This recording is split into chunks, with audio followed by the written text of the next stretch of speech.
ত্রয়োদশ জাতীয় সংসদ নির্বাচন হলে বিএনপি ৩৮.৭৬% ভোট পাবে বলে মনে করেন তরুণরা।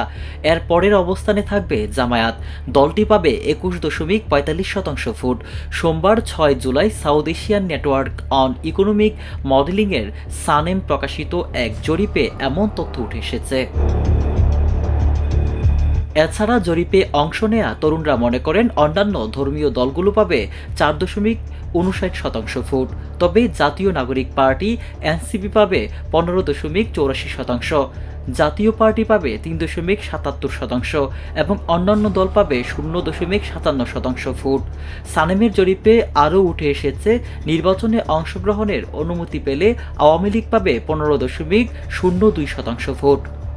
দেশের সবকটি বিভাগের উপর চালানো এ জরিপে অংশ নেন ১৫ থেকে ৩৫ বছর বয়সী ২,০০০ মানুষ। প্রথমে ৮ বিভাগ থেকে ২টি করে জেলা বাছাই করা হয়, এরপর সেখান থেকে আবার ২টি করে উপজেলা নির্বাচন করা হয়। জরিপে অংশগ্রহণকারীদের শিক্ষাগত যোগ্যতা এসএসসির নিচে 40%, এসএসসি বা তার উপরে 60%। এর মধ্যে শহরের ছিল 50% এবং গ্রামের ছিল 50%। মাল্টিমিডিয়া ডেস্ক, আমার বার্তা।